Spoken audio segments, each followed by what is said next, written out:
பாத்தீங்கன்னா இன்னைக்கான 3ஆம் ப்ரோமோ வந்து ரிலீஸ் ஆயிருக்கு. பார்க்கும்போது எனக்கே அந்த ஒரு சின்ன பையன் பண்ணது வந்து வேற மாதிரி வந்துட்டு பவித்ரா ஃபேமிலி வந்திருந்தாங்க இந்த ஒரு 3ஆம் ப்ரோமோல. கிட்டத்தட்ட அது ஒரு ஈவினிங் போல ஒரு 5:00 அந்த மாதிரி ரேஞ்சில் வந்து வந்திருப்பாங்க போல இருக்கு. அந்த இதை பார்க்கும்போது ரொம்ப ரொம்ப ரொம்ப ஸ்வீட்டாவே இருந்துச்சு. அந்த பையன் சொன்னது, அந்த பையன் டைலாக் அதெல்லாம் வேற மாதிரி வந்துட்டு வெளியில பார்க்கும்போது நம்மளுக்கே என்னடா இந்த பையன் இப்படி பேசுறானா அப்படிங்கிற அளவுக்கு வந்து சூப்பராகவே இருந்துச்சு. அண்ட் இன்னைக்கு வந்து 4 ஃபேமிலி வந்து உள்ள வராங்க அப்படிங்கிறத ஆல்ரெடி உங்கள்கிட்ட சொல்லியிருந்தேன். நேத்தே வந்து சொல்லியிருந்தேன். அன்சிதா அண்ட் சௌந்தர்யா, பவித்ரா அண்ட் நம்ம ராணுவ இவங்க 4 ஃபேமிலி வந்து இன்னைக்கு உள்ள வராங்க அப்படிங்கிற மாதிரி வந்துட்டு சொல்லியிருந்தேன். இப்ப பாத்தீங்கன்னா இந்த ஒரு 3ஆம் ப்ரோமோல யாரை காமிச்சிருக்காங்க பாத்தீங்கன்னா நம்ம பவித்ரா ஃபேமிலியை வந்து காமிச்சிருக்காங்க. அண்ட் இவங்க தான் மேபி வந்து லாஸ்டா வருவாங்களோ அப்படிங்கிற மாதிரி எனக்கு தோணுது.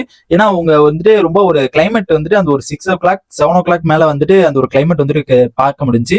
அந்த லாஸ்ட்ல வந்து வெளியில போகும்போது வந்து அந்த ஒரு டான்ஸ் மூமெண்ட் அந்த இதெல்லாம் வந்து நிறைய இது காமிச்சிருந்தாங்க. அண்ட் அதுல யார் வந்திருந்தாங்கன்னா அவங்க அண்ணன் வந்திருந்தாங்க. அவங்க அக்காவோ இல்ல அது யாருன்னு தெரியல சரியா. ஒரு சின்ன பையன் அக்கா பொண்ணோ அந்த மாதிரி யாரோ வந்திருந்தாங்க. மேபி வந்துட்டு அவங்க மாமா அண்ட் அவங்க அக்கா பையன் வந்துட்டு அந்த மாதிரி வந்துட்டு வந்திருப்பாங்கன்னு நினைக்கிறேன். அண்ட் இதுல வந்துட்டு அந்த ஒரு சின்ன பையன் வந்துட்டு என்ன கேள்வி கேட்கலாம் பாருங்களேன், செம்ம. அது வந்துட்டு அல்டிமேட்னு தான் சொன்னோம். அந்த சின்ன பையன் வந்துட்டு இவ்வளவு அந்த ஒரு பிக் பாஸ் வந்து இவ்வளவு மும்மரமா பாத்துருக்கான் அப்படிங்கும்போது ரொம்ப ரொம்ப எனக்குலாம் ஷாக்கிங்கா இருந்துச்சு. என்ன கேட்கறான்னு பாத்தீங்கன்னா, நீ ஏன்கா கேப்டனே ஆகல, நீ ஏன் கேப்டனே ஆகல, எனக்கு ரொம்ப கஷ்டமா இருக்குது, ஏன்கா கேப்டனே ஆக மாட்டேங்கிற அப்படிங்கிற மாதிரி வந்துட்டு அந்த ஒரு வார்த்தை கேட்கும்போது, நானாடா ஆக மாட்டேங்கிறேன், ஆக விட மாட்டேங்கிறானுங்கடா, நான் என்னடா பண்ணட்டும் அப்படிங்கிற அளவுக்கு வந்துட்டு ரொம்ப வந்துட்டு செம்மையா வந்துட்டு அந்த ஒரு கேள்வி கேட்கறது வந்துட்டு பார்க்கணும். செம்ம வேற மாதிரி அந்த ஒரு சுட்டி பையன். அண்ட் அதுக்கப்புறம் பாத்தீங்கன்னா ஒரு லிவிங் ஏரியால உட்கார வச்சு அவங்க அம்மா வருவாங்கன்னு தான் ரொம்ப வந்துட்டு பவித்ரா வந்துட்டு ரொம்ப அழுதுகிட்டே இருந்தாங்க. ராணுவ ஃபேமிலி வந்துட்டு லாஸ்ட்ல வெளியில போகும்போது கூட வந்துட்டு எங்க அம்மா இன்னும் வரலையே அப்படிங்கிற மாதிரி வந்துட்டு ரொம்ப அழுதுகிட்டு இருந்தாங்க. மேபி வந்துட்டு இப்போ வந்துட்டு அவங்க வரல, அதனால மேபி வந்து அவங்க ஒரு மெடிக்கல்னால வந்து வராம கூட இருக்கலாம். நெக்ஸ்ட் பாத்தீங்கன்னா மைக்ல வந்துட்டு பேசுறாங்க. எப்படி விஜய் சேது சார் வந்துட்டு பேசியிருந்தாரோ அது மாதிரி வந்துட்டு பேசுறாங்க. என்ன பேசுறாங்க பாத்தீங்கன்னா, மூ அப்படிங்கிற மாதிரி வந்துட்டு நம்ம பவித்ரா வந்துட்டு கூப்பிடுறாங்க. ஓகேங்களா, அந்த ஒரு வேர்ட்ஸ் சொல்லி கூப்பிடுறாங்க. பவித்ரா வந்துட்டு செம்மையா அழுவ ஆரம்பிச்சிட்டாங்க. ஐயோ அப்படிங்கிற மாதிரி வந்துட்டு ரொம்ப அழுவ ஆரம்பிச்சாங்க. அவங்க கூட வந்தவங்க வந்துட்டு ரொம்ப வந்துட்டு சமாதானம் பண்ணி பாக்குறாங்க, பண்ணவே முடியல.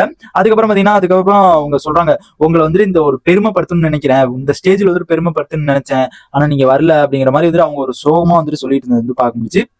அண்ட் நெக்ஸ்ட் பாத்தீங்கன்னா அவங்க ரிலேட்டிவ் வந்துட்டு அட்வைஸ் பண்றாங்க, இது ஆட்டம், நீ எந்த இடத்துல பேசணும், எந்த இடத்துல இது பண்ணணும் அப்படிங்கறத வெளிப்படுத்து, நிறைய இதை வெளிப்படுத்து, எல்லாமே வந்துட்டு நீ பேசுற இடத்துல கரெக்டா பேசு, எல்லாமே சூப்பரா தான் போயிட்டு இருக்குது, நீ பண்றது பேசுறது எல்லாமே பர்ஃபெக்டா பேசு அப்படிங்கிற அளவுக்கு வந்துட்டு அவங்க ரிலேட்டிவ் வந்து சொல்றாங்க. நெக்ஸ்ட் பாத்தீங்கன்னா அந்த சுட்டி பையன் இன்னொரு டைலாக் வந்து சொல்றான், அந்த புஷ்பா மாதிரி, இப்படி பவித்ரா பவர் இல்லடா, பவர் நினைக்காதீங்க, அது ஃபயர் அப்படிங்கிற மாதிரி வந்துட்டு அந்த ஒரு டைலாக் வந்துட்டு சொல்லிட்டு இருந்தாங்க. பவித்ரா பவர் இல்ல, ஃபயர் அப்படிங்கிற அளவுக்கு வந்துட்டு அந்த ஒரு டைலாக், அந்த ஒரு சுட்டி பையன் வந்துட்டு வேற மாதிரிங்க செம்மையா வந்துட்டு அந்த ஒரு பார்க்கும்போது எனக்கு அந்த ஒரு கேப்டன் ஏன் கேப்டன் ஆக மாட்டேங்கிற அப்படிங்கிற மாதிரி அது ஒரு கேள்வி.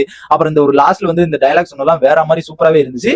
அண்ட் இப்போதைக்கு வந்துட்டு அவங்க ஒரு ஃபேமிலி வரலன்னு சொல்லிட்டு ரொம்ப அழுதுகிட்டே இருந்தாங்க பவித்ரா.